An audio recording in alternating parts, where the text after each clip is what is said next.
बड़ों को प्रणाम, छोटों को स्नेह और आशीष। मैं हूँ राजेश त्रिपाठी। स्वागत है आपका मेरे चैनल धर्म दर्पण में। आग्रह है इसके वीडियो लाइक और शेयर करें। कृपया मेरे चैनल धर्म दर्पण को सब्सक्राइब कर लें। मेरे धर्म दर्पण में दो विभाग हैं, एक राम कथा को समर्पित और एक है कथाएं प्रथाएं और इसके लिए व्रत कथाओं आदि के आख्यान और विचित्र पौराणिक कथाओं के लिए। तो आज का जो ये है वो शिव जी की जो महाशिवरात्रि का पर्व है जो 11 मार्च को है, तो उसके बारे में आज हम एक आख्यान कहने जा रहे हैं कि क्यों मनाई जाती है महाशिवरात्रि। तो पहले शिव जी की वंदना कर लें एक श्लोक में। कर्पूर गौरम करुणावतारम संसार सारम भुजगेन्द्रहारम सदा वसंतम हृदयारविंदे भवम भवानी सहितम नमामि। आइए व्याख्यान में अपने प्रवेश करते हैं कि क्यों मनाई जाती है महाशिवरात्रि, क्या कथा है इसकी और क्या प्रथा है, क्यों और कब कैसे मनाई जाती है। महाशिवरात्रि का पर्व फाल्गुन कृष्ण चतुर्दशी को मनाया जाता है। इस बार यह पर्व गुरुवार 11 मार्च को है। ऐसी मान्यता है कि सृष्टि का प्रारंभ भी इसी दिन हुआ। पौराणिक कथाओं के अनुसार इस दिन सृष्टि का आरंभ महादेव के विशालकाय स्वरूप अग्निलिंग के उदय से हुआ। इसी दिन भगवान शिव का विवाह देवी पार्वती के साथ हुआ। साल में होने वाली 12 मासिक शिवरात्रियों में महाशिवरात्रि का सबसे अधिक महत्व है। महाशिवरात्रि हिंदुओं के सबसे पावन त्योहारों में से एक मानी जाती है। यह पर्व हर वर्ष फाल्गुन मास की कृष्ण पक्ष की चतुर्दशी को मनाया जाता है। इसे भगवान शिव और माता पार्वती के मिलन की रात के रूप में भी माना जाता है, ऐसा भी उल्लेख है। इसे प्रकृति और पुरुष के मिलन की रात भी माना जाता है। महाशिवरात्रि के दिन शिव मंदिरों में भक्तों की भारी भीड़ लग जाती है। दिन भर जलाभिषेक होता है। इसके अतिरिक्त दुग्धाभिषेक भी किया जाता है प्रभु शिव का। महाशिवरात्रि के व्रत के बारे में एक कथा प्रचलित है। प्राचीन काल में चित्रभानु नामक एक शिकारी था। जानवरों का शिकार कर वह अपने और अपने परिवार का पालन करता था। वह एक साधुकार का कर्जदार था। साहूकार से उसने ऋण लिया था, लेकिन उसका ऋण समय पर न चुका सका। इससे हुआ क्या, साहूकार क्रोधित हो गया और शिकारी को उसने शिव मठ के अंदर कैद कर दिया। शंकर जी का मठ था, उसके अंदर उसे कैद कर दिया। उस दिन शिवरात्रि थी। दुख और तनाव में डूबा शिकारी ध्यान में लीन होकर मठ में हो रहे शिव संबंधी धार्मिक प्रवचन सुनता रहा। चतुर्दशी को उसने शिवरात्रि की व्रत कथा भी सुनी। शाम को साहूकार ने उसे अपने पास बुलाया और ऋण चुकाने को कहा। शिकारी अगले दिन सारा ऋण लौटा देने का वादा किया शिकारी ने, और उसको इस वादे के मुताबिक ये वचन दिया उसने कि मैं कल सब चुका दूंगा आपका ऋण। इस वचन के आधार पर उसे मुक्त कर दिया गया। मुक्त होने के बाद वह शिकारी हमेशा की तरह शिकार के लिए निकला। शिकार खोजता हुआ जब वो बहुत दूर निकल गया तब अंधेरा हो गया। उसने जंगल में ही रात काटने की सोची। वह वन में तालाब के किनारे एक बेल के वृक्ष पर चढ़कर रात बीतने का इंतजार करने लगा। बेल वृक्ष के नीचे शिवलिंग था, जो उस समय बिल्व पत्रों से ढक गया था। जो उससे पेड़ से टूट कर बिल्व पत्र गिरे थे, बेल के पत्र, उससे शिवलिंग जो था वो ढक गया था। शिकारी को इसका पता न चला कि यहाँ कोई नीचे शिवलिंग है। अपने लिए डालों के बीच बैठने की जगह बनाते समय उसने जो टहनियां तोड़ी वे संयोग से शिवलिंग पर गिरती चली गई। बेलपत्र इस तरह से गिर गए शिव जी के ऊपर। इस प्रकार दिन भर भूखे प्यासे शिकारी का व्रत भी हो गया और शिवलिंग पर बेलपत्र भी चढ़ गए। एक पहर रात्रि बीत जाने पर एक गर्भवती हिरनी तालाब पर पानी पीने पहुंची। शिकारी ने धनुष पर तीर चढ़ाकर ज्यों ही डोर खींची, हिरनी बोली, मैं गर्भवती हूँ, शीघ्र ही प्रसव होना है। तुम एक साथ 2 जीवों की हत्या करोगे जो ठीक नहीं है। मैं बच्चे को जन्म देकर शीघ्र ही तुम्हारे पास आऊंगी, तब मार देना। शिकारी ने धनुष की डोर ढीली कर दी और हिरणी जंगली झाड़ियों में गायब हो गई। डोर चढ़ाने तथा ढीली करने के क्रम में कुछ बिल्व पत्र जो हैं अनायास ही टूट करके शिवलिंग पर चढ़ गए, गिर गए। इस प्रकार उसके अनजाने में ही प्रथम प्रहर का पूजन भी संपन्न हो गया महाशिवरात्रि का। कुछ ही देर बाद एक और हिरणी उधर से निकली। शिकारी की प्रसन्नता का ठिकाना न रहा। समीप आने पर धनुष पर बाण चढ़ाया। तब उसे देख हिरणी ने विनय करते हुए कहा, हे शिकारी, मैं अपने प्रिय की खोज में भटक रही हूँ। मैं अपने पति से मिलकर शीघ्र ही तुम्हारे पास आऊंगी, तब तुम मेरी जान ले लेना। तो शिकारी ने उसे भी जाने दिया। 2 बार शिकार को खोकर वो चिंता में पड़ गया। रात्रि का आखिरी पहर बीत रहा था।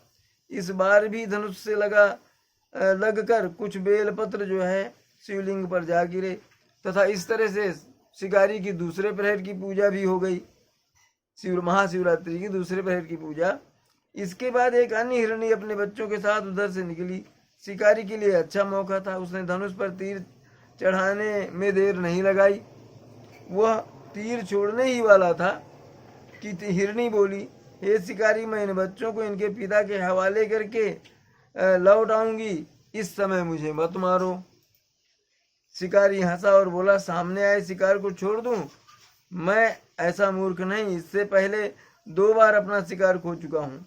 बच्चे भूख प्यास से व्याकुल हो रहे होंगे मेरे। उत्तर में हिरणी ने फिर कहा, जैसे तुम्हें अपने बच्चों की ममता सता रही है, ठीक वैसे ही मुझे भी। हे शिकारी, मेरा विश्वास करो, मैं इन्हें इनके पिता के पास छोड़कर तुरंत लौटने का वादा करती हूँ।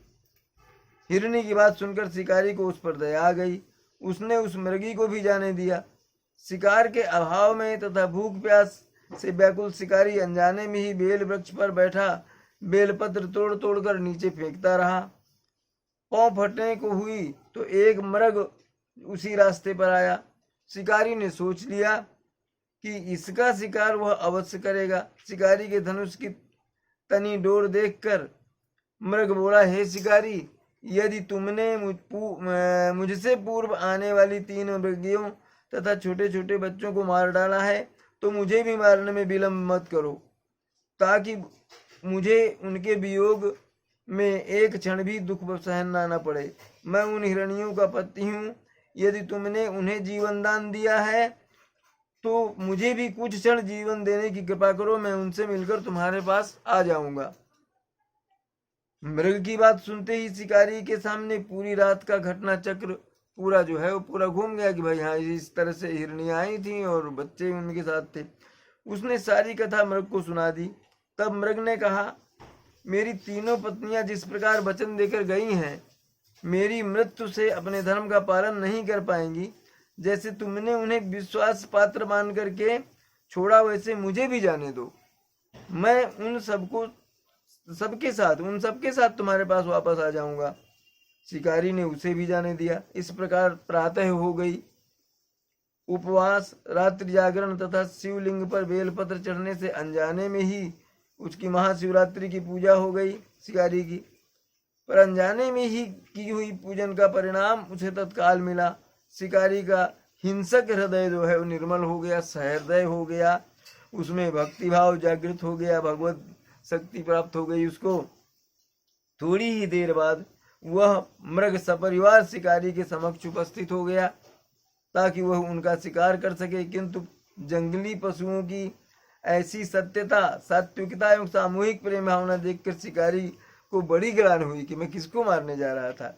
उसने मृग परिवार को जीवन दान दे दिया। अनजाने में शिवरात्रि के व्रत का पालन करने पर भी शिकारी को मोक्ष की प्राप्ति हुई। जब मृत्यु काल में यमदूत उसके जीव को लेने आए तो शिवगणों ने उन्हें वापस भेज दिया। शिकारी को शिवलोक ले गए। शिव जी की कृपा से ही अपने इस जन्म में राजा चित्रभानु अपने पिछले जन्म को याद रख पाए तथा महाशिवरात्रि के महत्व को जानकर उसका अगले जन्म भी पालन कर पाए। शिकारी की कथा अनुसार महादेव तो अनजाने में किए गए व्रत का भी फल देते हैं। पर वास्तव में महादेव शिकारी की दया भाव से प्रसन्न हुए।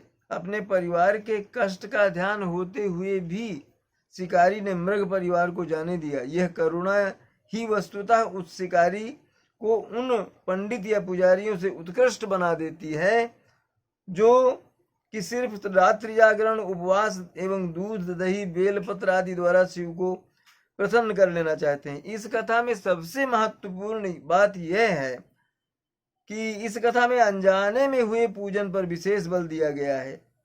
इसका अर्थ यह नहीं है कि शिव किसी भी प्रकार के किए गए पूजन को स्वीकार कर लेते हैं अथवा भोलेनाथ जाने या अनजाने में हुए पूजन में भेद भी नहीं कर सकते। वास्तव में वह शिकारी शिव पूजन नहीं कर रहा था। इसका अर्थ यह भी हुआ कि वह किसी तरह के किसी फल की कल्पना भी नहीं कर रहा था। उसने मृग परिवार को समय एवं जीवन दान दिया, जो कि शिव पूजन के समान है। पुराण में 4 प्रकार की शिवरात्रि पूजन का वर्णन है। मासिक शिवरात्रि, प्रथम आदि शिवरात्रि तथा महाशिवरात्रि। शिव जी की पूजा के लिए महाशिवरात्रि का पर्व सबसे उत्तम माना गया है। इस दिन को भोलेनाथ के भक्त चरम उत्साह से मनाते हैं। शिव की स्तुति के कुछ श्लोक। शिव पंचाक्षरी स्तोत्र जो है, नागेन्द्रहाराय तिलोचनाय भस्मांगरागाय महेश्वराय नित्याय शुद्धाय दिगंबराय तस्मै नकाराय नमः शिवाय मंदाकिनी सलिलं चंदनं चर्चिताय नंदीश्वर प्रमथनाथ महेश्वराय मंदार पुष्प बहुपुष्प सुपूजिताय तस्मै मकाराय नमः शिवाय शिवाय गौरी बदनाम्बज वृंद सूर्याय दक्षाध्वरनाशकाय श्रीनीलकंठाय वृषध्वजाय तस्मै सिंकाराय नमः शिवाय